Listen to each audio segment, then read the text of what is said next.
3. So, what if your job isn't just a source of income, but also a hidden force behind your energy, your cravings, and even the success of your fasting?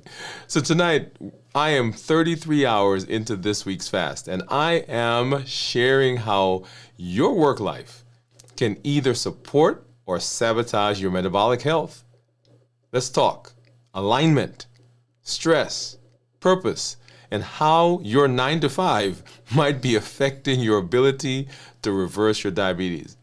This is about more than just your job. It's about your life. Hey, this is Dr. Dwain Woode. That's Wood with an E. The E stands for endocrinology. Here on the channel, I educate, I empower, and I encourage you to take charge of your health and your life, avoid complications, and go to the next level. And we are living a limitless life. And limitless living says that I'm not allowing anything from outside or anything from inside of me to prevent me from doing what I need to do to be successful and to put my health in shape. I am working. I am doing what I need to do. I'm presenting my best self, my best health, and my best plans for my life. I'm talking to adults with type 2 diabetes who want to reverse their diabetes. I'm Dr. Dwain Woode. If you're new to me, go ahead and put new in the comments, because I'd love to welcome you with a hand clap and some music and let you know that I am so excited that you are here. If you have questions, go ahead and drop those in the comments, because I'd love to welcome and answer those questions. And go make sure that you put a Q in front of that question, so we'll know that that is one that we need to get to as we move through our space tonight. I've got my monitors off to my side that we're going to be taking a look at here in just a minute. I've got my report that will show up in just a minute, and we'll be able to say hello to some of our community members, whatever platform you are joining us from. I'm so excited that you're here, whether that is LinkedIn, Twitch, Instagram, of course, Facebook, and then here on YouTube. So glad that you have decided to join us in this space. So you'll see there my monitor, which is right below me or off to the side. Well, let's do that. Yeah, there we are.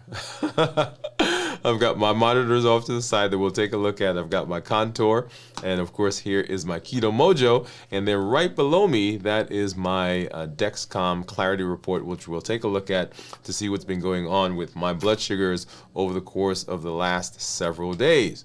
I'm glad that you're here once again. If you've not done so, let me give a plug for our 100-day walk to consistency. That is the series that we've been doing, that we've been walking through. And man, today we are on day, guess what? Day number 99. That's right, 99 days into the series so far. And we are going to day 100 tomorrow. But if you've not been there, if you've not done that, it's not too late, because all of those episodes are on our channel. Make sure you get out there. So as we're talking about our metabolic health, and as we're talking about reversing diabetes, there are a host of things that we can do, but there are some tools that we can use that supercharge our ability to move in the metabolic space and to improve our health and to reverse our diabetes and deal with all those metabolic issues that we talk about: high blood pressure, high cholesterol, fatty liver, and the list goes on and on and on. And one of the most important things that we can do is we can begin moving. And so the 100-day walk that we've been doing is that space where you get to create on a daily basis a place where you can learn, expand your mind, and begin moving your body. So make sure you get out there and you watch it. And on the heels of that, right here, right now, what we're doing is we are in the process of fasting. And you've heard me say that I'm 33 hours into this week's fast. If you're joining us for the first time, the reason that we are fasting is because fasting is one of the tools, one of those key things that will hit all of the pillars for reversing diabetes: decreasing insulin, suppressing our appetite, and reducing our sugar. And if we can do that, then we are in the process of reversing our diabetes. So glad that you're here. Let's go ahead and let's take a look at blood sugars and see where I've been. And then we'll come back. We'll take say hello to some of our community members and get on into our discussion for this evening. So on the screen, you'll see coming up, that is my current blood sugar according to my my Freestyle Libre. And this is, I think, a Libre 3. I don't think it's a plus. It's a Libre 3. But you see, that's my blood sugar there. And I'm looking at this. You see this graph right about there. Okay, so right near the bottom of the screen. And you'll see for the first part of the day, my blood sugars are riding right above 70. And then somewhere in the mid-afternoon around 3:30 or so, then it dropped below 70. And that's why you see that line, the squiggly line, changed from being white to being red. So that's what you're seeing. That's what you're seeing there right now. And then if I hop over and take a look at my Dexcom Clarity, here is what the Clarity is saying. And one reason is I like the Clarity is I can actually put my finger here and we can actually see what those numbers are as we went through the day. So that's starting this morning at about 9:11. And if I scroll through, you'll see that for most of the early morning, I was in the 90s to low 100s. As a matter of fact, I'm trying to think. I think after, what was that? What was the lowest? After about 10, quarter 11, my blood sugar never got back above 100, and so continued to go down and stayed in the upper 90s, low 80s, or upper 80s, low 90s.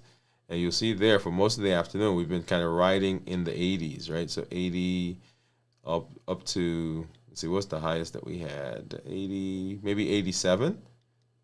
And then, of course, now where we are at 82, right? And so that is Dexcom and the Freestyle. Let's hop over and let's take a look. So these are my monitors. I've got a Keto Mojo monitor, which will give me glucose and ketones. And then over here, this is my Contour, which of course just gives me blood sugar. So let's grab out of my handy dandy container. Let's get a strip. This is the brown one is for blood sugar and the blue one is for ketones. That's for the Keto Mojo. And then of course, while I'm in here, I'm gonna get one of these. I'll get 2 Lancets because one of them was bent the last time we did this. And of course, now let's get a strip for our Contour. Let's grab that out. Come on. And if you think you know what my ketones are going to be, go ahead and drop that in the comments as well. So let's get that one in. So that's the Contour. I'm going to open up both strips for the ketone and the blood sugar, and go ahead and get this one in here. And I'm going to open the ketone and just have it off to the side. That way I don't have to stick myself another time. And then let's go ahead and I'm going to bring this up so you can see. Yeah, this one is not bent, which is yay. I love it. And I'm going to use the same finger we've been using before because that one is not as hard and calloused as the others. And hopefully, we get a good flow of blood. And yeah, there it is. Go ahead and get this started. And this is the Keto Mojo. That's the blood sugar. Let's see what we got. Our Contour. So 76 is what you see there from the Keto Mojo. And we'll have that Contour come up in just a minute. So 76.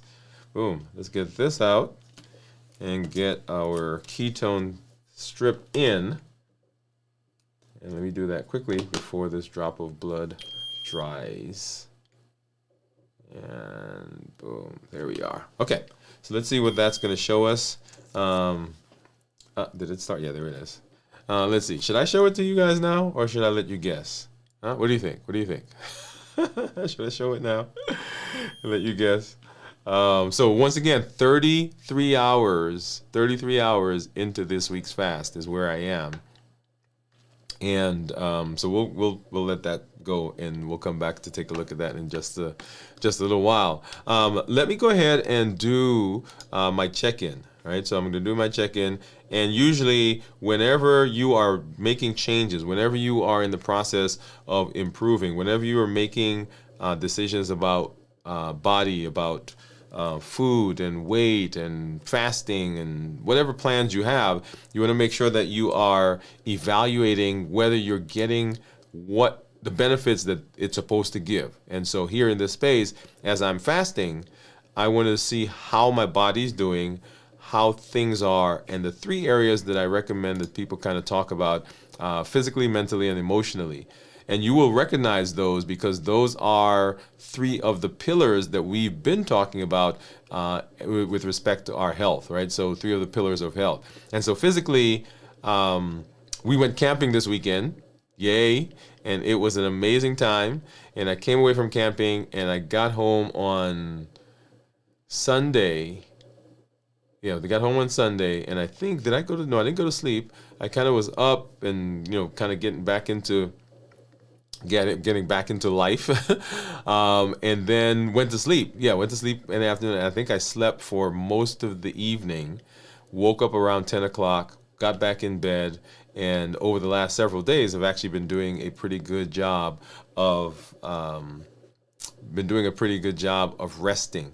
And so right now, physically, I'm actually feeling pretty good. I'm feeling energetic, feeling energized. It was an amazing trip. I loved it. It was one of the things. It was one of my goals for this year was to take the kids camping, and so we did that and had a great time. So physically feeling good, right? Feeling energetic. As you know, our physical health has a big part to play in how we think and how we see the world. And so because I'm rested mentally, I'm feeling good. Going back to physically for a minute, not feeling tired, not feeling as though I'm hitting a wall, not feeling as though I'm drained, not feeling lightheaded, dizzy, sweaty, all those things that people will say when we talk about the physical, right? So right now, doing well. One of the reasons that people will have issues with the physical part of fasting, and some of the symptoms that they get is if you are on medication.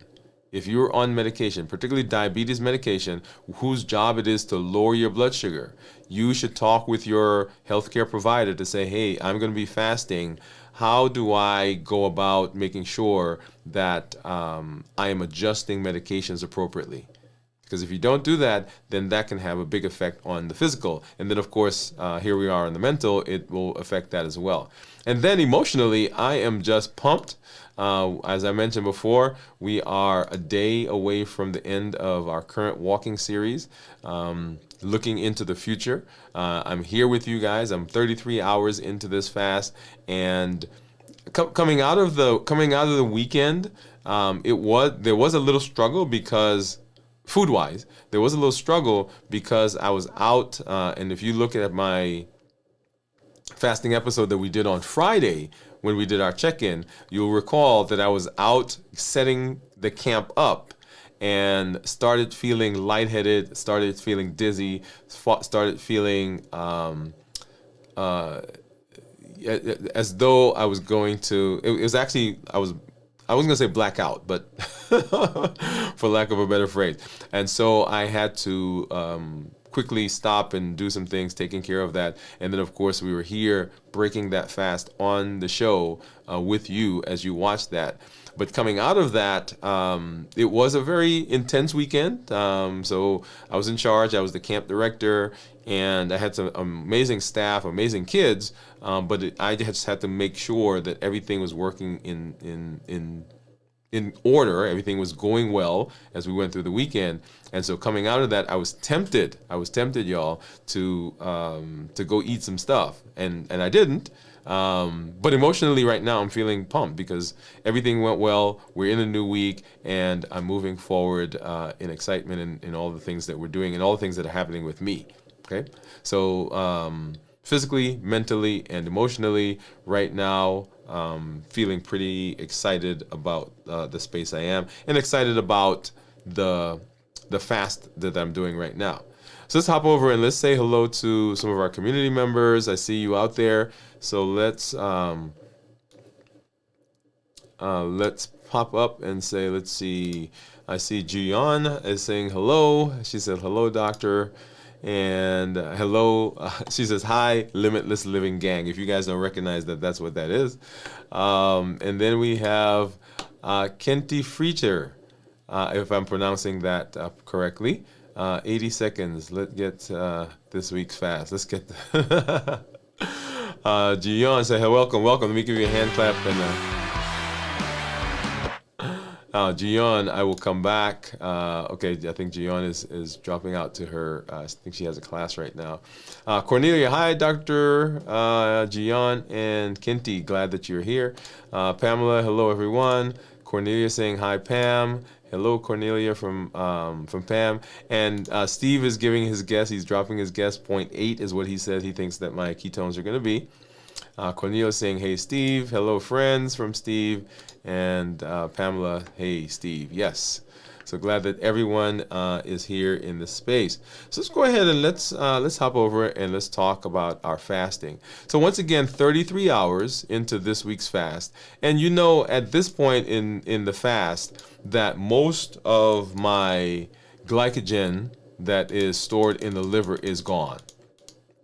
And that process usually happens between 24 and 36 hours, depending on the things that you've eaten when you came into the fast, and then of course just kind of the normal metabolic physiologic process that goes on in the body. That's about the time that has been proven that this is what's happening. And so right now at 33 hours, I am either beyond where the glycogen is, or the glycogen is just about to end, to go away. And so looking at my blood sugars, right? So looking at my blood sugars there, you'll see that I'm 69, and I get excited when I see that number kind of fluctuate up in the above 70 and below 70. Because the question that people ask me all the time is, if you are fasting, why is the blood sugar not continually going down and staying down? And as you know, when the body burns fat, it breaks down something called triglycerides. So triglycerides.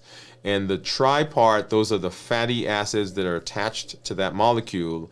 And the glyceride or glycerol part, the body takes and it converts that to sugar. And so even though you've not eaten sugar, even though you have not eaten carbs for 24 hours, and in this case 36 hours, the body still has the ability to take some of the substrate, if you will, the energy that you have stored as it's breaking down the fat, and it has the ability to convert that to sugar.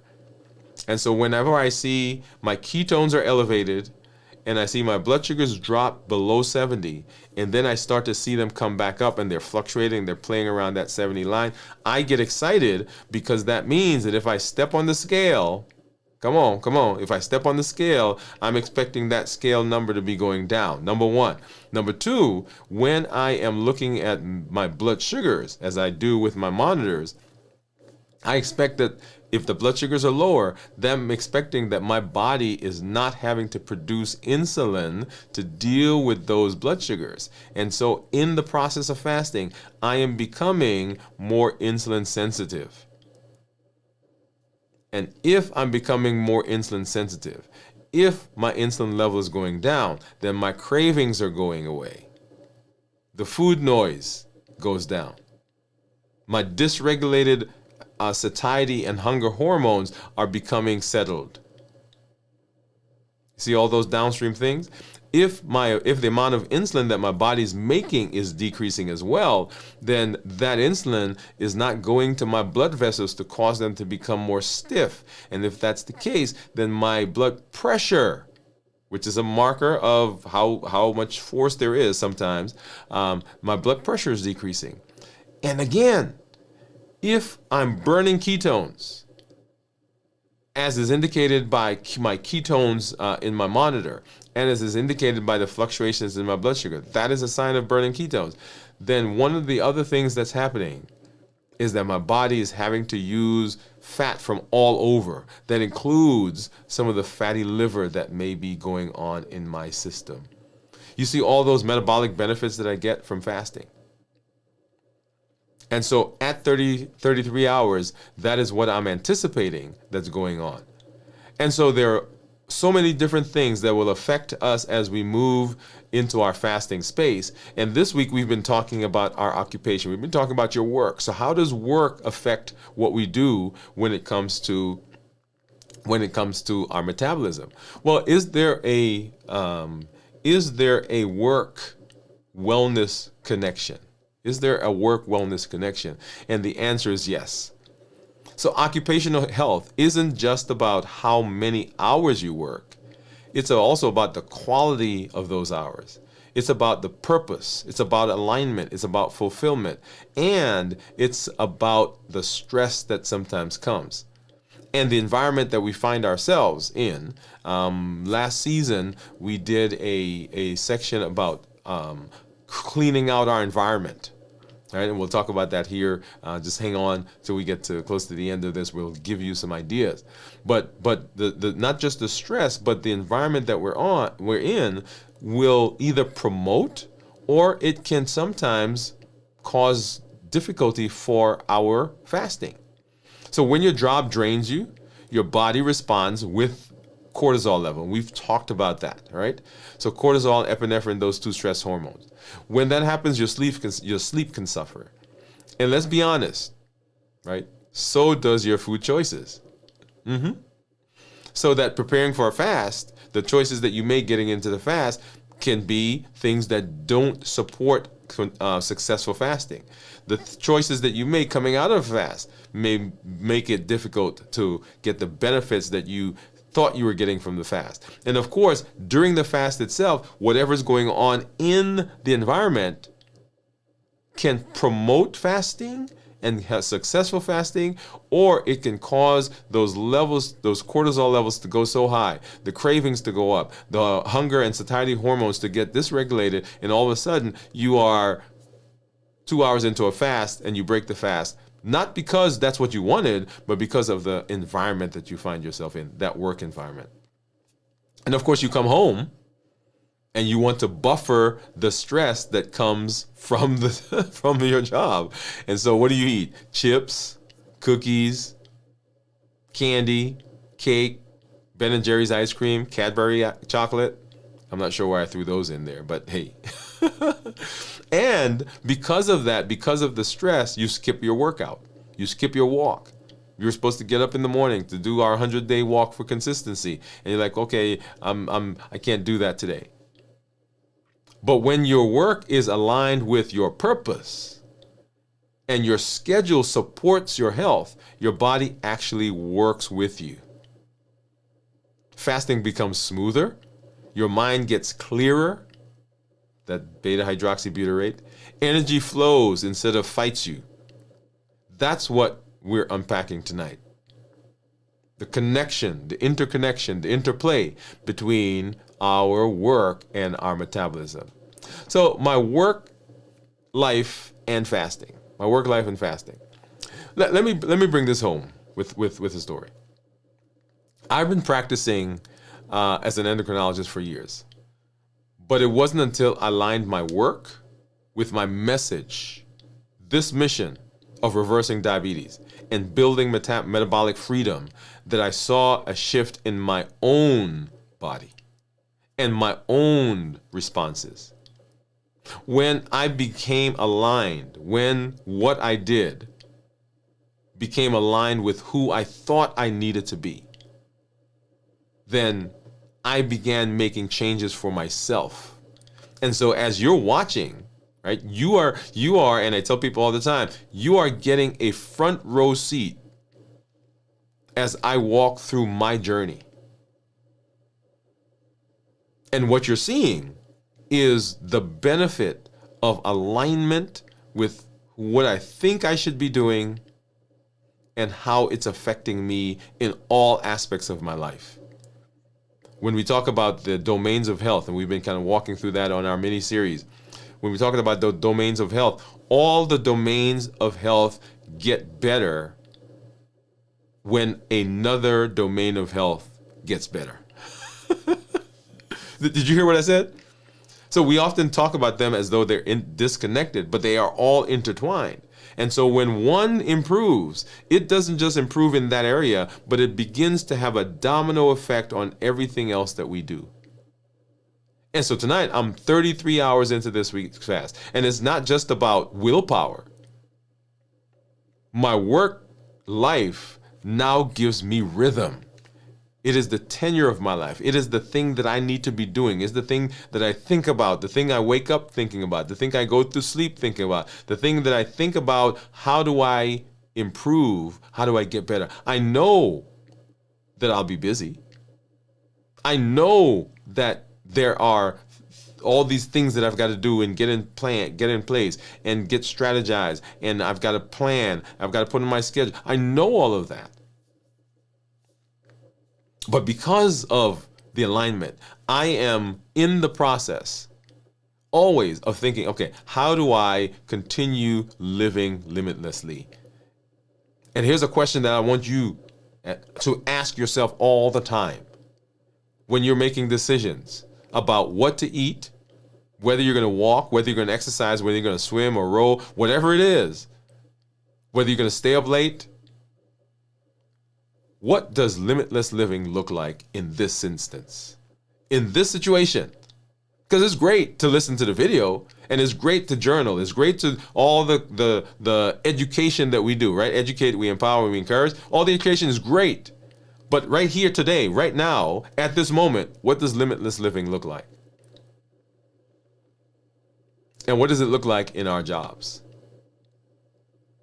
So I am more organized because of my alignment, because I know the things I've got to do. Even stress feels different when you're aligned. Your body still responds, but not with the same urgency. I don't feel like I have to eat something all the time to soothe myself. I feel like I'm walking in purpose. My Dexcom and my Libre are examples on a daily basis of the fact that I am healing my body, that my metabolism is improving. When I look at them, when I see that, as a matter of fact, sometimes when I hear it go off, right, because I go low, quote unquote, in the blood sugar is lower. For instance, you saw it was 69 or whatever it was when we started. So that goes off, and for me, that's exciting because I know that my fasting is doing that. That my improvement in my metabolism is doing that. So no longer those blood sugars that I used to have. And you've seen those. When I look at my weight and I see the changes that are happening with my weight, then I know that my metabolism is improving. And a big part of that is the fact that I feel aligned with what I'm supposed to be doing. Mm-hmm. Yep. So that's my work life, and my fasting journey. So alignment is the secret to lasting results. So alignment is one of the pillars of limitless living.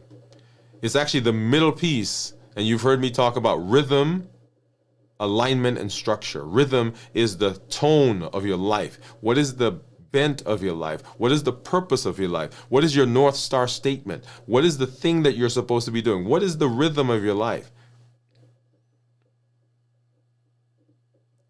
And alignment are the things I'm doing, the behaviors I have, the food I eat, the things I cook, the decisions I make when I'm in stress. Are they all aligned with what I say I'm supposed to be doing, the person I'm trying to create, the person I'm trying to be? Alignment. And then, of course, structure is those things that we put in place to help us not rely on our motivation, because motivation is fleeting.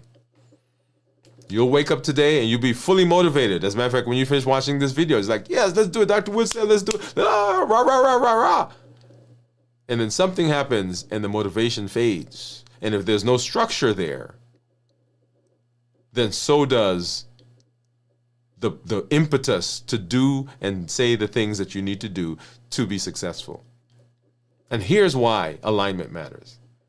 When your values and your vocation align, the body relaxes.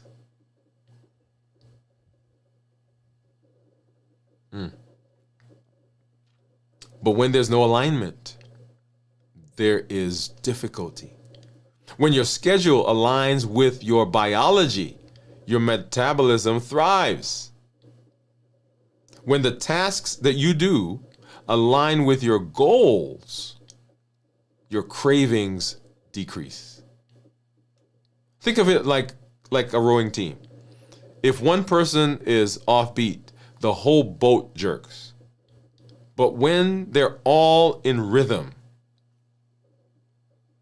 the boat glides. Your metabolism is the same. I've seen it in my own body. When my days are scattered, my energy crashes. When my schedule doesn't allow me to do my routines. When I say yes to too many things and don't align with my core mission, my body pays the price. But when I align my calendar with my calling, fasting isn't just easier, it's enjoyable. And sometimes people they think me strange when I say that when I'm approaching a fast, when it's time for me to fast, I get excited. Because during the fast, the food noise quiets. And I find myself having to put in practice the tools that we talk about. The mindfulness, the mindful eating. Our COPE model: clarify, observe, pause, execute. When things are coming at me, I've got to wonder, okay, which of the pieces of the HEAT model, habits, emotions, accents, and taste, which of them is now coming into play? And that for me is exciting and beautiful. I love how that works. So what do you do if you are not aligned? What do you do if you're not aligned? Maybe you're watching this and thinking, well, Doc, that's great for you. Right? But I'm stuck in a job that drains me. I'm stuck in retirement and I don't know what to do. And I hear you. And here's the thing. You don't have to quit your job to begin building alignment. Oh, whoa, wait. What? You don't have to quit your job to become aligned. So here are 3 things that you can do. Right? We're going to talk about some other things, but here are 3. Number 1, set boundaries around your health. Set boundaries around your health at your job. Make fasting a movement. Make fasting a thing for you. And don't let it be negotiable. Don't let your job steal that. Now, that requires that you take charge of that. One of the things that I had to do in my office, and we have for an endocrinology office, let me just say this, right? And we joke about this all the time in the office. For an endocrinology office, there is an obscene amount of food that comes through the office.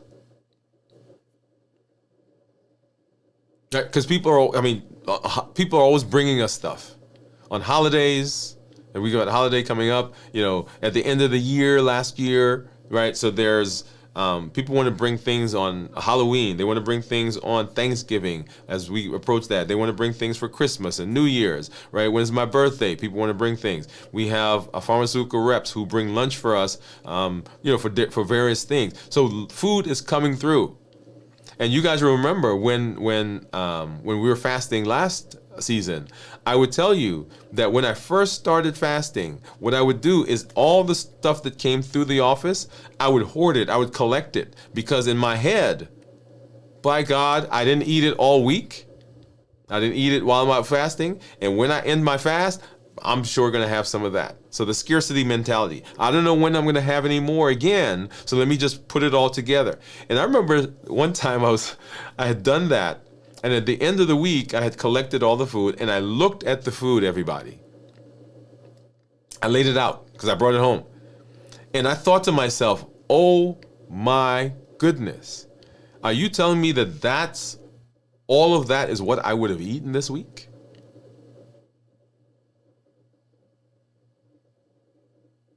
Yeah. And so I had to make a decision that it was not worth me having that mindset. Let me start there. Having that mindset and disrupting the benefits that I was getting from my fasting. Because when the food was there, now it was out in the break room, it was in the refrigerator, not a problem. But what I was doing is I was going to get my piece, and I have a refrigerator in my office, and I would put it in my office. So every time I go into the office, my brain said, it's in there. And I put more stuff, and it's in there, and it's in there, and it's in there. And after a while, it's in there became, okay, you got to eat it. Right? Don't waste it. That whole, empty your plate.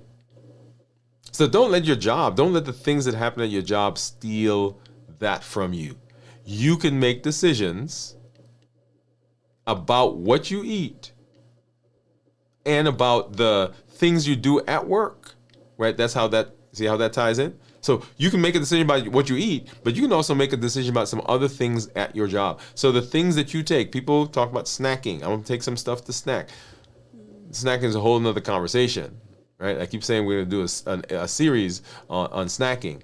Not done it yet, but we're coming to it. You don't have to snack. You don't have to get the stuff that everybody has around the office. Inject purpose into your day. So if you feel like there is no purpose, I'm just going through the motions, you do something at your job. You are good at something at your job. That's why they got you there, right? They give you a paycheck. Find a way to make that a thing. Whether it's teaching somebody else, finding somebody who's new, or even somebody that's not even at your job, somebody at your church and your community, teach them your skill. They don't have to come to your job. You can teach them somewhere else. Find a community center. Mentor a coworker. Take a gratitude walk during the day. Take a break during the day. At lunch. Learn something new about your job. Own your experience. The things that you do on a daily basis, the experiences you have, those are yours. They're not mine. I don't create them. They are yours. You can enhance that experience. I mentioned that several seasons ago we had a series that we did where we brought folks on who were having success and enjoying what they were currently doing. And I can't tell you the number of people that came on that said, the thing that I'm doing now is not what I started out doing. But the things that I'm doing now, some of the skills I'm using now are the skills I got on that job that I thought I didn't want. And then start rebuilding rhythms. Create a morning and an evening routine that grounds you before and after work. This is the structure, right? Rhythm, alignment, and structure. When I pass on the highway and I pass the rocket, that's where my brain says, okay, I need to now change. I need to switch. Right? I'm about to go home. What's my routine? And fasting is a lab for life, y'all. This 72-hour fast that I do weekly has become my personal lab. I get to test what throws me off. I get to test what energizes me, what gives me peace. So tonight at 33 hours, I feel focused. But that's not an accident. It's because the rhythm of my work is working with my biology and not against my biology. If you're fasting and you feel like you're always battling, ask yourself, is your schedule aligned with what you say you're going to do? Are you overbooked? Have you said yes to too many things? One of our community members talks about being a minimalist. Are you concerned about things that shouldn't concern you? Are you trying to change things that you don't have control over? And are you putting the time and energy into the things that you can control? And are you saying yes to the things that deplete you? Mm-hmm. So how do we create a fasting-friendly work environment, a fasting-friendly work environment? Well, number one, breaks don't equal snacks. Did you get that? Breaks don't equal snacks. Now, you know, the whole snacking thing is an interesting conversation. And I think it's worth maybe just having a little conversation right here about it. We've become used to snacking. Now, I tell you, when I go to the grocery store, a lot of times, I will go and I'll pick stuff up because I'm thinking, hey, maybe tonight I can have this later. Now, it's not a meal. I'm not saying I'm going to have it for breakfast, lunch, and supper. I'm not saying I'm going to have it for my one meal a day, whatever that is. But I'm saying at some point today, or tomorrow, or if we're on a trip, if we're in a car, if I'm driving, I'm going to want something to eat, so I'm going to go get this. So I am deliberately planning to snack. Do you see that? And so we do that. And so being able to say that when I take my break, that doesn't mean I have to snack, is a part of creating that work environment that supports your fasting. Take a walk, breathe, stretch. You don't have to eat something. Recognize or reorganize your space. Have some water nearby. Tell people don't bring snacks to put on your desk. There are these cookies. I call them hump cookies because they're little cookies. They're flat and they have a little hump in the middle. And I'm gonna tell you all, they are like the most delicious, sweet things that you've ever had. And like I said in the office, people bring stuff. And so I liked the cookies. I should say I liked with a past tense. I liked those cookies. In fact, if somebody walked in here right now with one of those cookies, we'd have to take a pause. But I had to come to the decision that I could not continue in the way I was relating to the cookies. And so I used to take cookies and take them to my office. I don't do that anymore. When they bring them, they are out there. The team gets to eat them. They get to have them if they want. But I don't do that.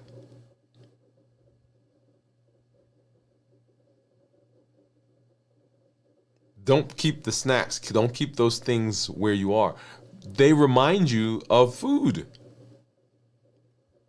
Set boundaries. Communicate with your workers, your staff, your team, the people who are with you, your coworkers, and say, hey, thank you, but I don't want any right now. Thank you, but I don't need that right now. Thank you, but I don't, right? Thank you, but. Have some mindful distractions, some tools. Right? If you, like at our office, we have these little squeeze things that are around.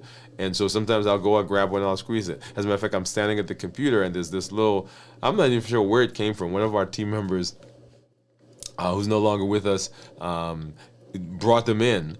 And so they're there and I grab them every now and then, I squeeze it. Distractions. Because I'm creating for myself an environment that supports my fasting. Reset your rituals. A midday breathe, a midday affirmation, a midday walk. So right now we're doing the 100-day walk to consistency. And a lot of times during lunch, I'll go walk because I'm doing the video. What's one thing that you can do? What's one change that you can make at work to support your fast? So work is not just what we do. It's where we live a third of our lives. It shapes our biology, our blood sugar, our hormones, our stress, our habits. If you want your fast to be easier, if you want your mind to be clearer, if you want your life to be fuller, then alignment is the key. You need rhythm, you need alignment, and you need structure. And it starts by taking back control of your environment, whether that's at work or if you're retired at home, one decision at a time. You don't have to go tear everything down.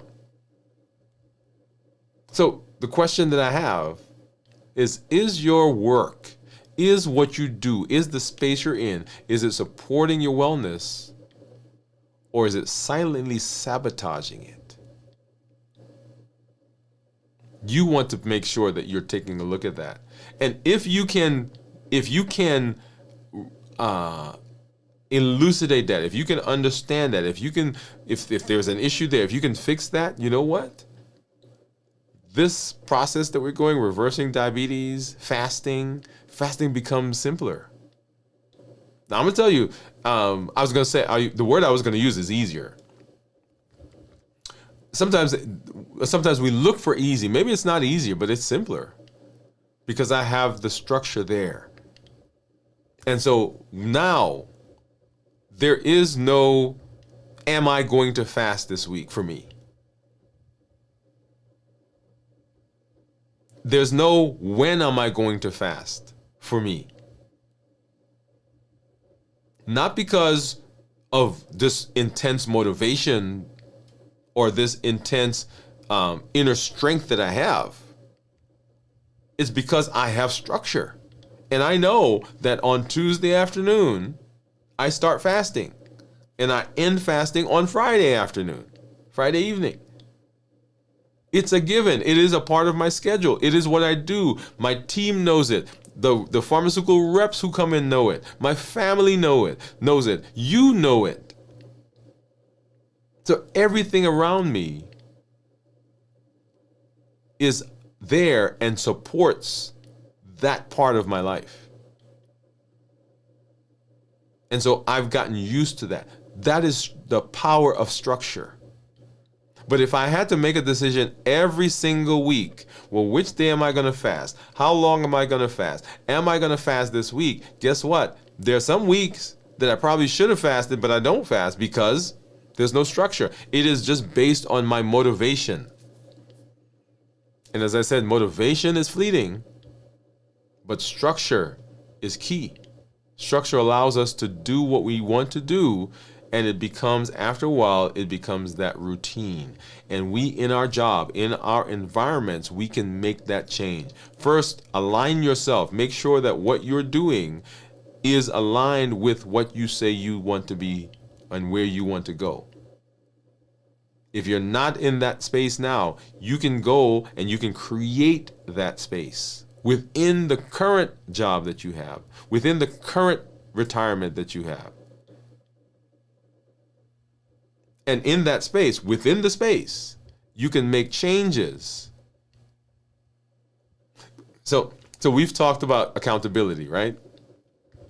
So how about going to your job? Like I have one of our one of our patients, who came to the office, saw one of the videos. I think he saw it because we play our videos in the office. Saw the video, decided he was going to fast, went back to his job, and now he has a group of people that fast with him. So what did he do? He influenced the environment. He decided that, okay, I'm going to do this for me, and I need some support, and I need to make sure that my environment is supportive of that and conducive to that. So he didn't go and tell everybody to throw everything out. He said, hey, I'm going to fast because I want to be healthy. You guys want to fast with me? And guess what? They're fasting together. That's the power that you have.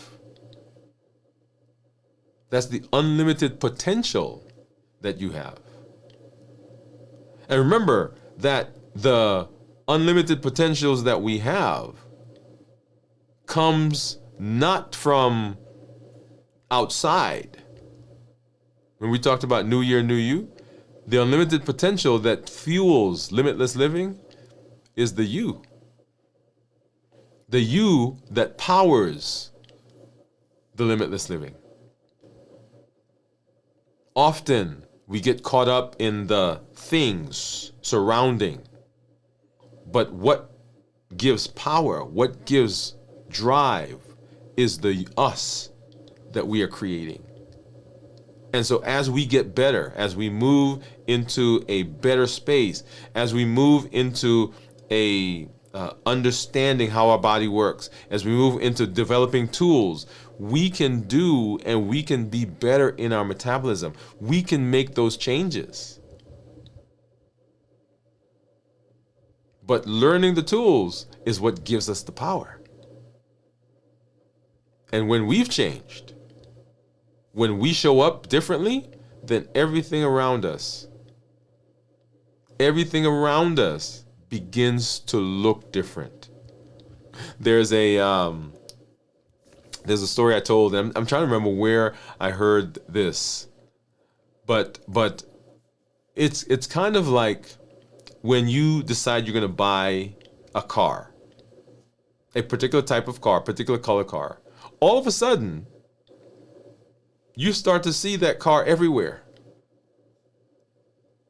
Do you think that because you decided to buy that car, that everybody else decided to buy it at the same time? That's not what happened. But because you made a decision, then all of a sudden your brain begins to identify that decision that you made in your environment.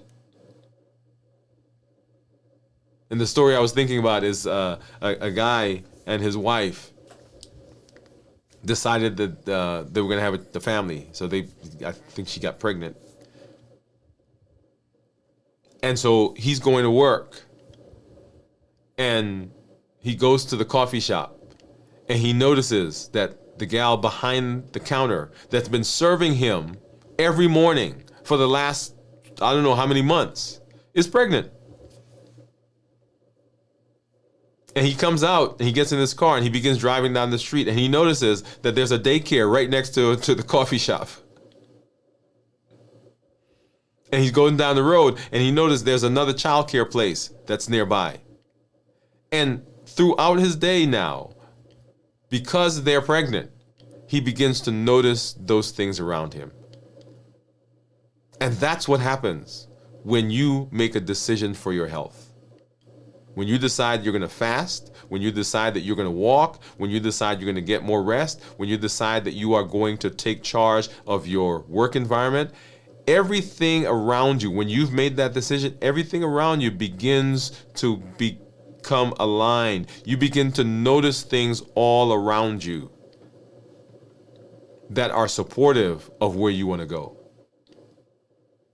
In our video, our walking video, I think it was yesterday or today, one of the things I talked about was the fact that when we are aligned, when we are in this space, when we begin to make connection, it's like an explosion is happening.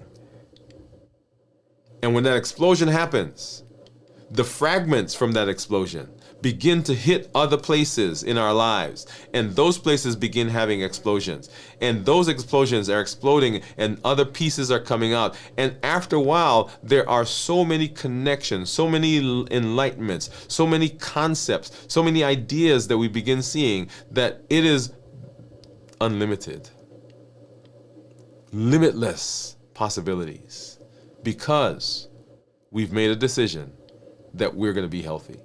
And one of the things that we have to do, and we don't talk much about this, is you've got to make a decision that this is what you want to do. Who are you going to be? I am working on my diabetes. I am improving my metabolism. I am losing weight.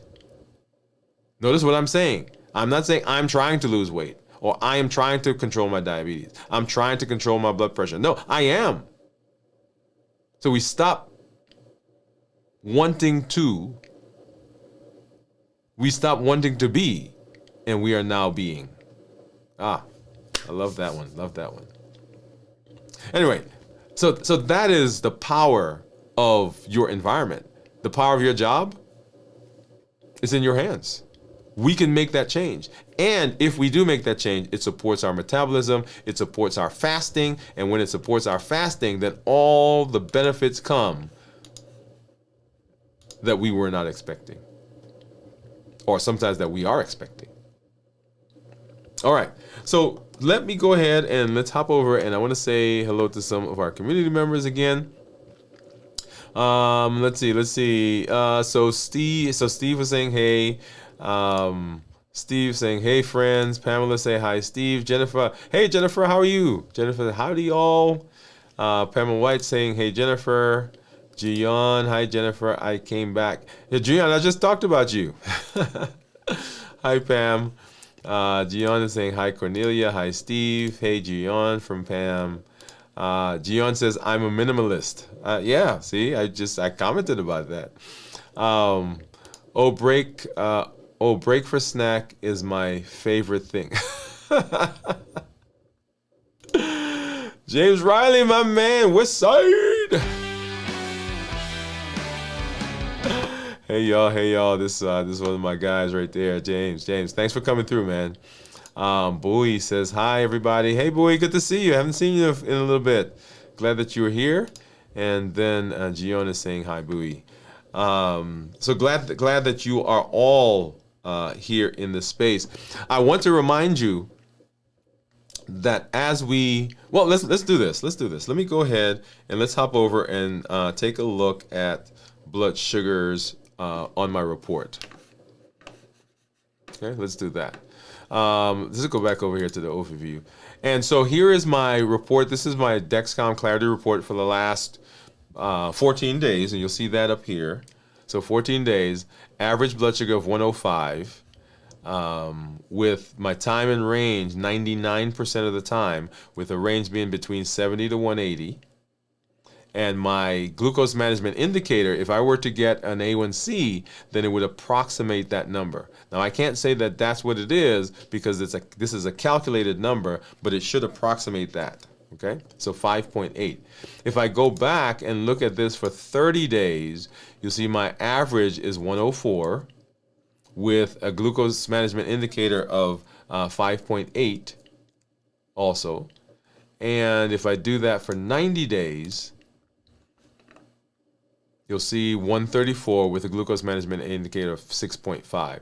So I'm shooting for an A1C that's down near 6 when I come back. So you will recall over the last couple of months, my blood sugars have been higher. I was sick a little while ago, and it really took about a month and a half, almost a full 2 months for those blood sugars to get to the point where I wanted them to be. And I think one of our community members was saying that when he got sick last year, that he found that those blood sugars were much higher. And so my blood sugars were about 30 to 40 points higher than I would have anticipated that they would have been. Okay? But excited, if I go back to the 30 days, So my glucose management indicator is a 5.8. So we'll see what that is as we get into, and I should be getting blood work here in another month or so, month or two. All right. And so let's go ahead and let's take a look at the daily graphs. And so here I am, right? So right now, over 33 hours, so about 34, a little over 34 hours. So blood sugars for most of today has been running, I don't know, I think the highest it got up here was like 114, but for most of the day, actually running below 90 or below 100, right? Spiked up right there. I think that's toothpaste, right in that area. And then down into the 70s and 80s. And if I go back for 24 hours, right? So back yesterday, you see we were 108. And so for most of that day, kind of in the mid 100s. And you guys know that I do one meal, well, not always, but most of the time I do one meal a day when I'm not fasting, on my non-fasting days. And that's what you see here was this spike up to about 190.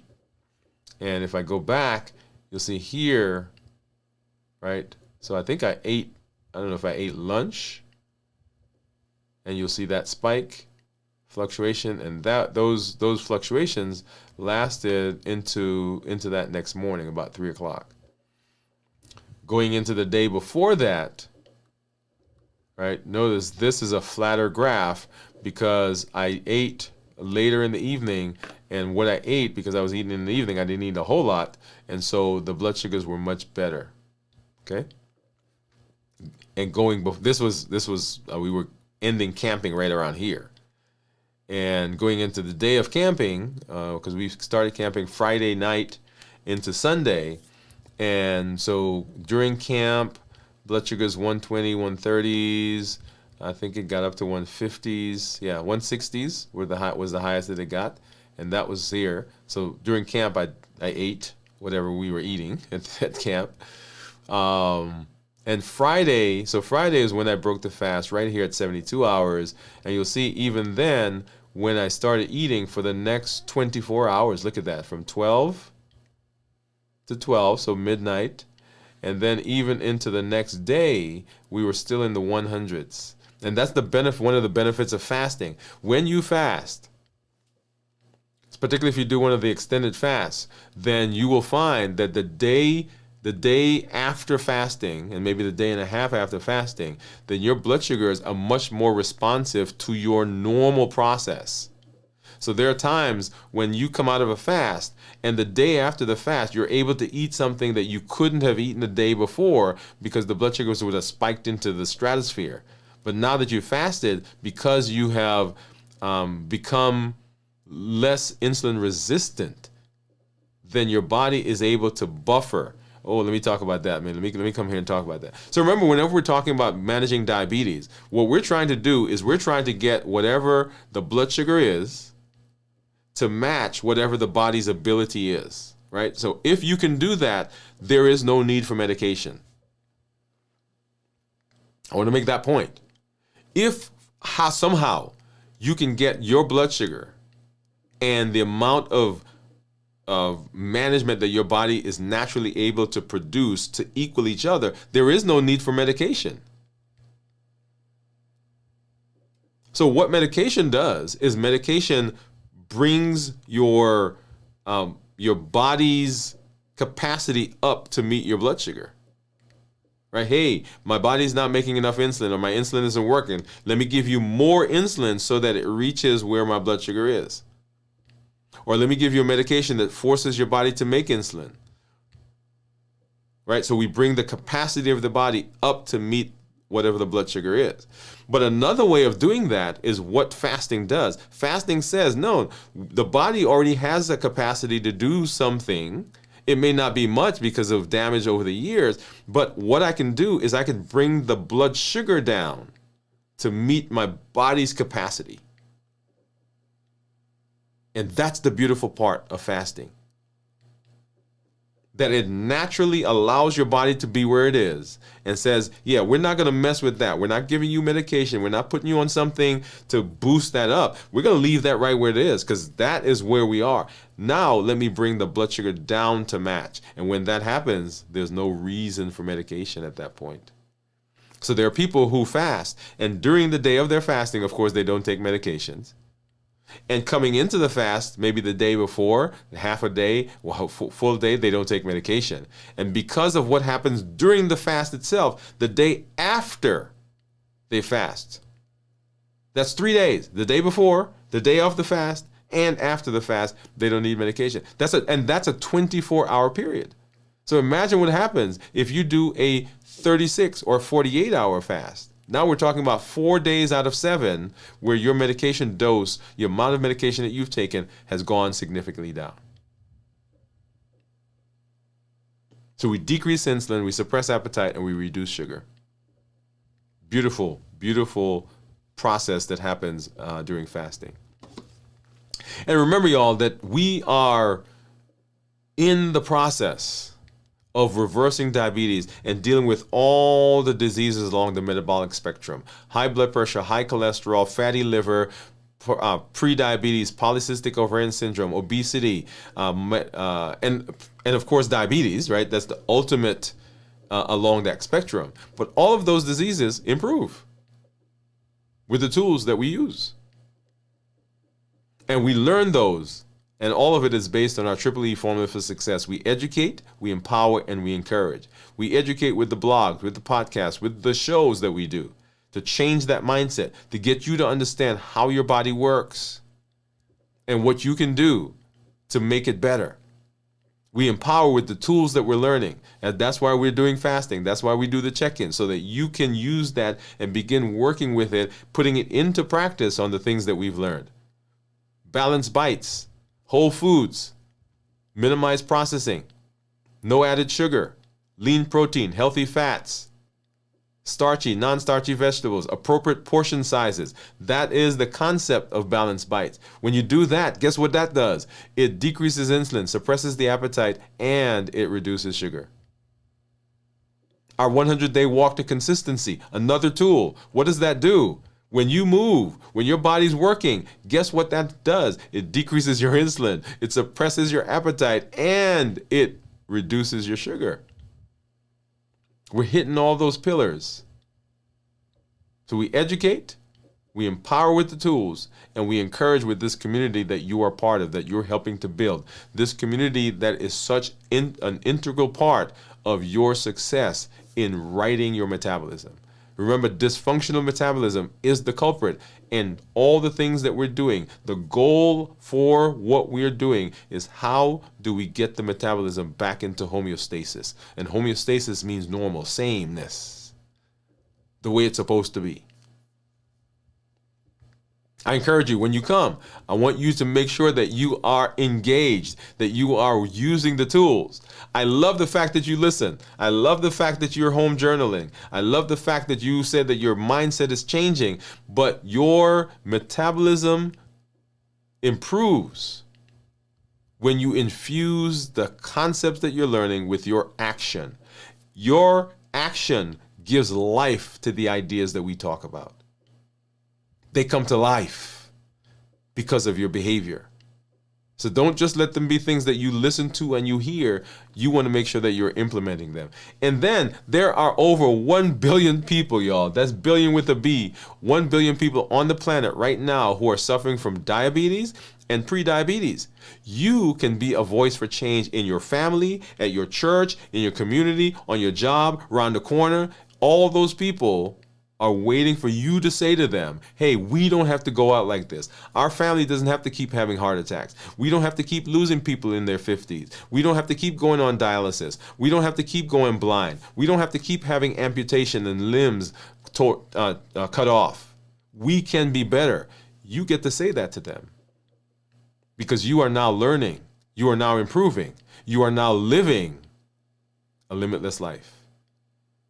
And remember, limitless living says that I am not allowing anything from outside or anything from inside to prevent me from doing what I need to do. I'm presenting my best self, my best health, and my best plans for my life.